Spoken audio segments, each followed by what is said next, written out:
He travels as Helmut Gregor. Hans Sedlmayr has made all the plans. From Switzerland, Mengele drives to his home in Germany.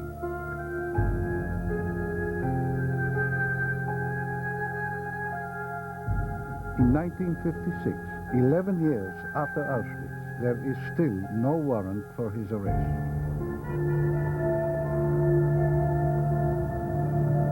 Back in Argentina, the SS doctor, with Martha and her son Karl-Heinz, live openly as the Mengele family.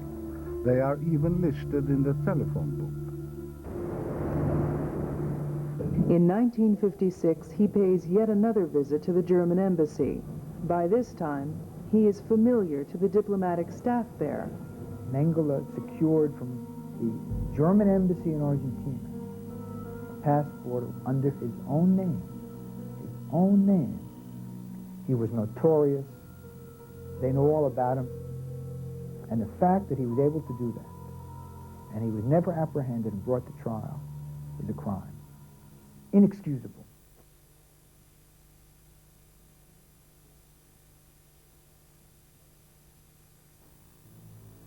During the 1950s, in a world indifferent to the past, one man passionately struggles to bring Mengele to trial. Hermann Langbein is a former political prisoner of Auschwitz.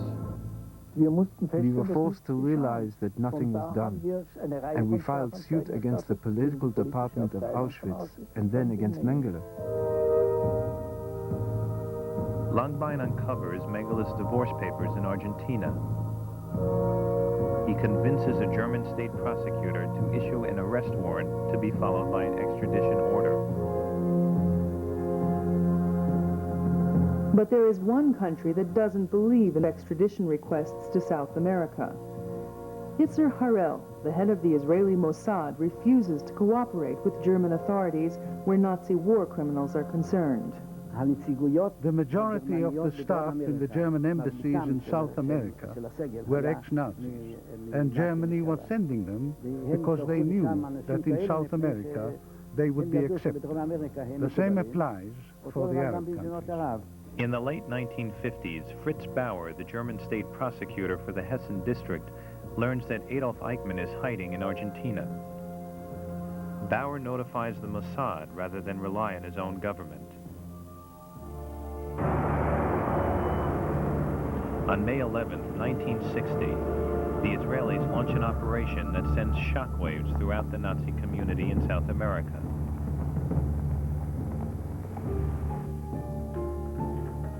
Mossad agents kidnapped Adolf Eichmann. Hiding him in their safe house, Eichmann is interrogated for hours about their other target, Joseph Mengele. At one stage, Eichmann told me, I'm not prepared to give away a comrade. Even if I know where he is, if I know his name, I'd rather die. He told me that at one stage. I'm not prepared to betray a comrade. The agents soon learn that their second target vanished a few months before. Tipped off about the extradition order against him, Mengele moves again, this time to Paraguay. Martha and Karl-Heinz return to Germany. Paraguay is ruled by the corrupt government of Alfredo Stroessner, a dictator of German descent. Paraguay has no extradition agreement with Germany. The Kameradenwerk finds him shelter and helps him get his new citizenship. Sedlmayr sends money regularly, and Mengele feels safe once again, until he reads about Eichmann. With fears of the Mossad, Mengele is on the move once again. He slips across the border into Brazil and makes contact with Wolfgang Gerhardt, another member of Kameradenwerk.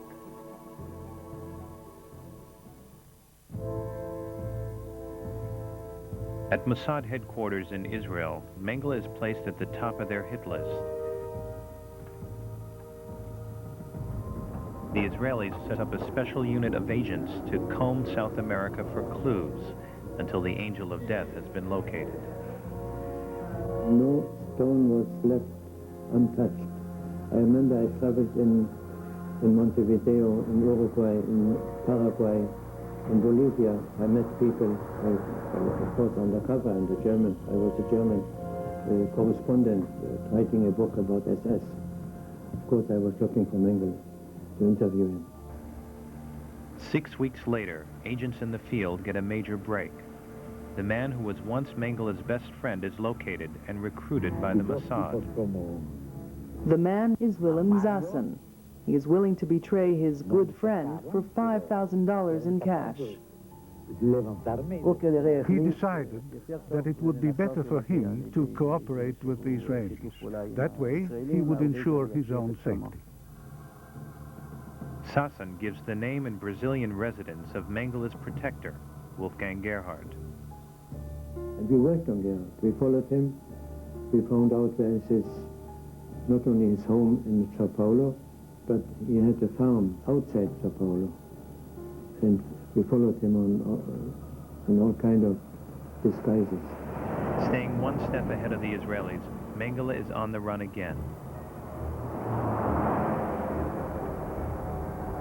Gerhard moves them to Nova Europa, a remote German colony some 300 kilometers from Sao Paulo. There he meets Geza and Gita Stammer, a Hungarian couple who employ him to manage their farm. He surrounds the farm with guard dogs and barbed wire. He wears his hat pulled down over his face and is suspicious of everyone. He tends to disappear when visitors arrive and does not like to have his picture taken. These are the only photos of him from that period. He was not very easy. He was a person who, when somebody contradicted him, became immediately impatient. He was very temperamental.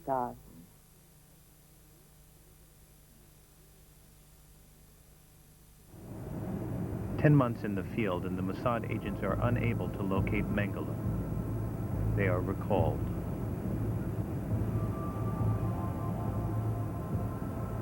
In 1963, Issa Harel finds himself in a bitter conflict with the Prime Minister over security matters. Operation Mengele is shelved, along with any hope for justice.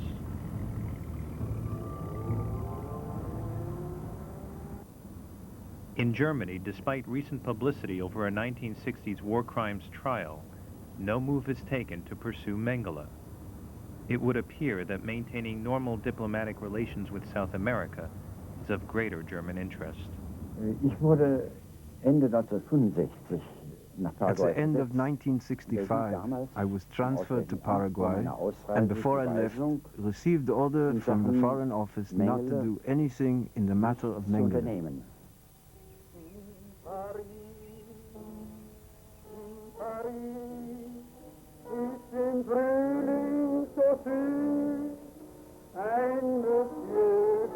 Mengele lives on the farm for 7 more years. In 1969, the Stammers moved to a new house in Caieiras, 25 miles from Sao Paulo. Gita Stammer and the Nazi fugitive enjoy a secret love affair. Revealing poems found in his diary are dedicated to her. It tests the relationship between Mengele and Gita's husband, Geza. To help diffuse the mounting tension, Gerhard introduces Mengele to Lieselotte and Wolfram Bassarit.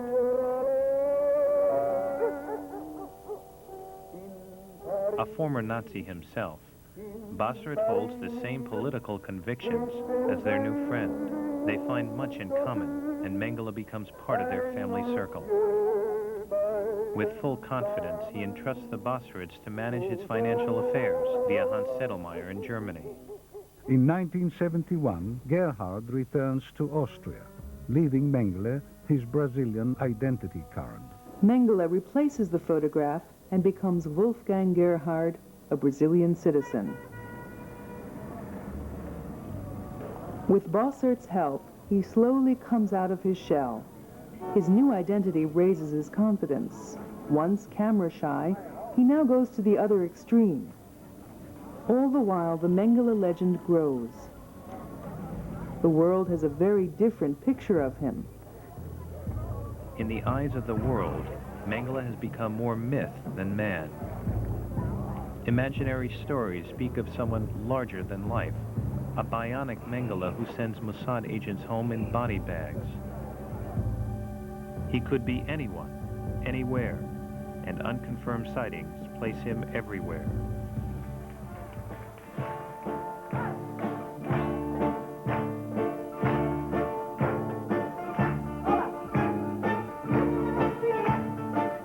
Nazi hunters like Simon Wiesenthal often believe they have just missed him by minutes. Most of the rumors promote the image of a fugitive who is protected, armed, and very dangerous, a man impossible to catch.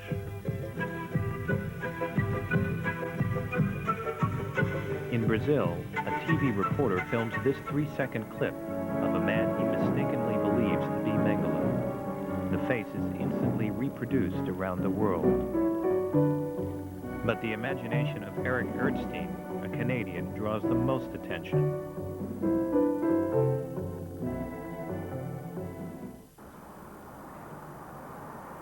In complete contrast to popular myth, Mengele moves into a shabby bungalow in Alvarenga. Except for 2 maids who look after his needs, it is the first time he is completely alone. In solitude, his fears return. He becomes a prisoner of his own paranoia. Tormented by thoughts of capture, he keeps a Mauser pistol by his bed. And he makes endless entries in his diary about the most trivial aspects of his daily life. He was self-pitying, with not a trace of a sense of humor anywhere. And then the other thing is the amazing meanness. The long columns and columns and columns of figures with, I mean, does the Cruzeiro have a subdivision? There must be some sort of centime. And I remember thinking to myself at the time that there is veritably a God in heaven who plays strange punishments, because the one thing that Mengele really felt strongly about was small sums of money. And every single day it must have been like being stung by a hornet on the hour.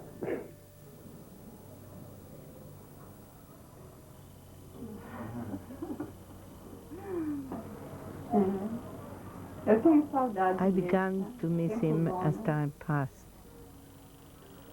The only time he mentioned Germany was in relation to his son, but he didn't say it was his son. He told me it was his nephew. He showed me pictures of Rolf. In October 1977, Ralph Mengele travels to Brazil to meet the father he never knew. One day, he told me his nephew was going to arrive on a visit. He came and they didn't stop being together. They went to restaurants. They looked very happy together. They spoke a lot, took walks together. They were seldom at home.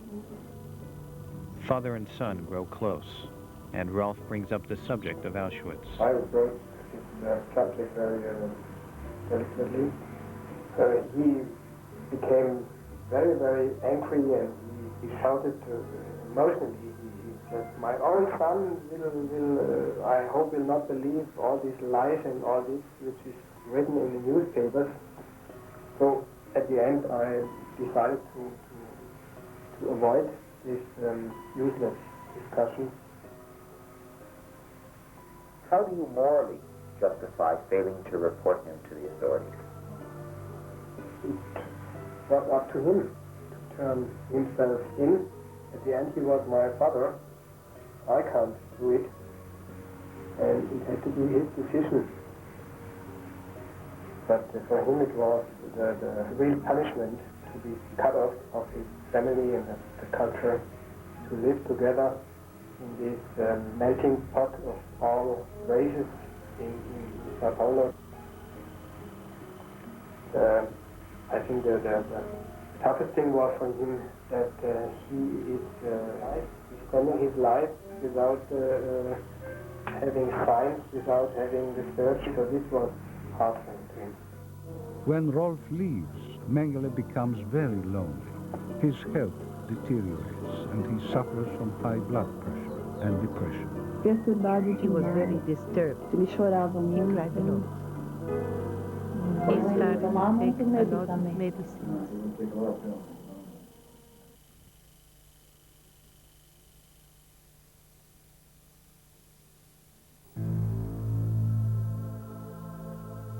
It is February 1979. A letter arrives from Bussa to Sedlmayr. It is with great grief that today I am carrying out the painful obligation of having to inform you of the death of our mutual friend. As in every year, I spent a vacation of 3 weeks at the seashore with my family. And Uncle, as we called him, and that is what he was to our children, spent the final days of his life there with us. One evening, while he was bathing in the ocean, he suffered a stroke while swimming, and after apparently suffering a paralysis on one side of the body, was able to make clumsy swimming motions with one arm. I swam over to him as quickly as I could and grabbed him under the arms in mid-lift. He had meanwhile become unconscious. Fighting heroically to his last breath, just as he had done throughout a tumultuous life, that is how our friend departed from us for always on a subtropical ocean beach. We immediately looked after Uncle's belongings that remained behind. All papers, writings, books are in our possession and under lock and key. Instinct would lead me to recommend an immediate burning of such items. On the other hand, I am also fully aware of the responsibility. The fate of this individual is so remarkable that I hesitate to preclude future descendants in the family from receiving an inheritance benefiting their mentality. Since I am pretty well familiar with all private matters and largely am in agreement with the deceased's political views, you need not worry about my temporarily looking after things. My desire will always be to see to it that nothing remains behind that in one way or another, sometime in the future, could receive a negative interpretation. We wish to express our condolences to all relatives with best regards from family to family. On June 6, 1985, Lisolate and Wolfram Bossert are rushed by police to the open grave. Cemetery records show that the body is that of Wolfgang Gerhard, who died on February 7, 1979, and is buried next to his mother. But the Bosserts say that the remains are those of Joseph Mengele. Are you sure it's Mengele? I am sure because I participated when he met his son. When was this? About 1 or 1.5 years before he died. What did he tell you? Nothing. He never spoke. He avoided speaking about that subject. Did you ask him? No. Today I feel bad because maybe I'm the only person that could know the truth about him. The next day, investigators from Israel and the United States arrived to Brazil. We checked with the Germans, and they said, no, this was serious. And that evening, I was on flight to Sao Paulo. And we brought with us a world-class expert. The foreign experts are shocked by the method of exhumation. That was a disaster.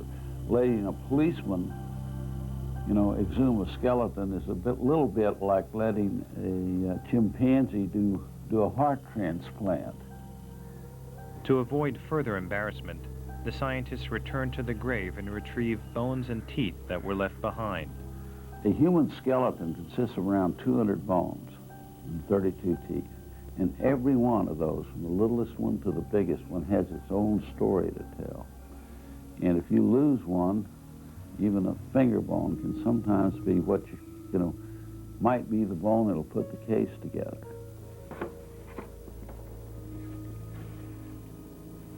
Mengele's original SS files arrive in Brazil from the Berlin Documentation Center. But the most vital clue confirming the body's identity is missing. There are no dental x-rays. During the investigation, conflicting evidence is uncovered, supporting the theory of a hoax conspired by the Mengele family. Ralph's wife sends birthday greetings to Mengele in this letter, dated March 8th, 1 month after his purported drowning. Then, Ralph adds a curious postscript. Referring to his father's death, he thanks the Basarits for their help. This whole story seems to me one big deception. And in this interview, Dr. Munch, Mengele's former colleague from Auschwitz, recalls 2 visits by Sedlmayr and Mengele's son. Several years after the alleged death, they asked about Mengele's chances if he were brought to trial. The son didn't say much. Sedlmayr was the one who talked. Sedlmayr didn't say where he was. He only said that he's in a secure place. A história real que eu acredito, no que eu acredito, que fica bem claro, que eu estou provando, que corpo enterrado aqui não era o corpo do Mengele. Tem 3 provas principais que identificam corpo: impressões digitais, arcada dentária e caligrafia. Eu tenho todas as 3, do verdadeiro Mengele e do homem desenterrado em Embu. E todas as 3 são diferentes. Mais ainda, das provas principais, a circunferência do crânio de Mengele na ficha da SS em 1938 era 57 centímetros. Do esqueleto desenterrado em Embu, 50,5 centímetros. 6,5 centímetros a meio. Levando em conta o couro cabeludo, a diferença no máximo, conforme experts, podia ser de 2 centímetros, mas não de 6 centímetros e meio. São 2 provas. Caligrafia, que eu tenho uma dedicatória que ele escreveu para Elza Costureira, caligrafia dele na carteira da carteira de trabalho, que ele, na hora que recebeu, que ele assinou, de próprio punho, impressões digitais, na mesma carteira, que não confere, como impressões digitais da Interpol, e a arcada dentária. Como prova foi apresentado o dente de sósia dele, que estava aqui como Pedro Hochpichlet, sadio, que na ficha da SS, em 1938, era obturado. Pode acontecer esta coisa, fora outras provas, que os lóbulos das orelhas, o nariz, não tem mais necessidade. São estas 3 provas principais que não conferem. Demonstram autodotrama.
Are not ready to close the case. As the Mengele case lingers on, technology advances. Scientists succeed in coaxing DNA from an Embu bone and match it to the DNA in blood samples taken from Rolf and his mother Irene. This story that begins with genetics is, in the end, solved by genetics. On April 8, 1992, it is officially announced that the remains are those of Joseph Mengele.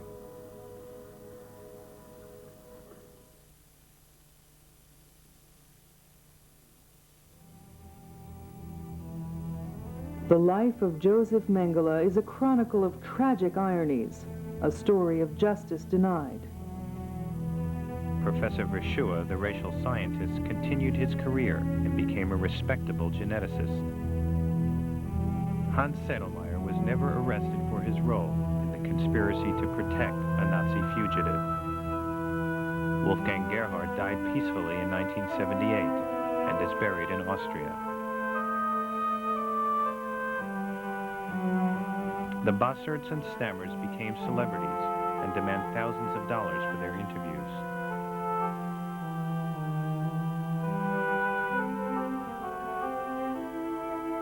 The evasive yet sympathetic Mengele family has never expressed any regret and faithfully adheres to a code of silence.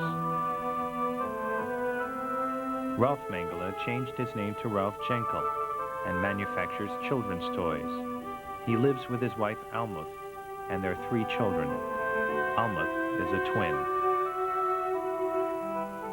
As for Mengele's twins, those who should have wished him dead still insist that the angel of death is alive. More than 5 decades after Auschwitz, one of the twins makes his special odyssey to Günzburg. We visited his hometown, Günzburg. We saw the factory with the name Mengele. We passed a street with the name Mengele, a square named Mengele, a school with the name Mengele. We walked into the town hall.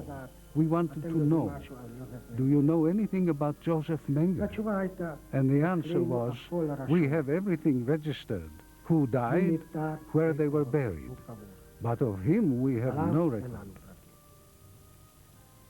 We wanted to meet with his family. They would not even pick up the phone. We stopped people in the street. We wanted to know, do you know anything about Joseph Mengele? Joseph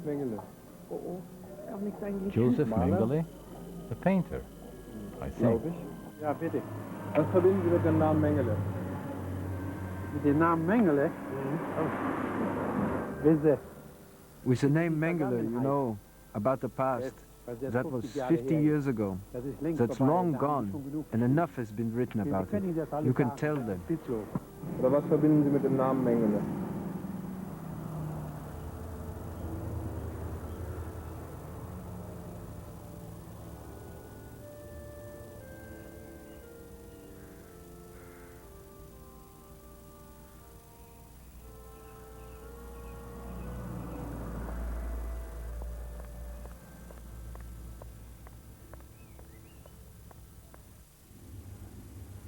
There is no answer. There is no answer.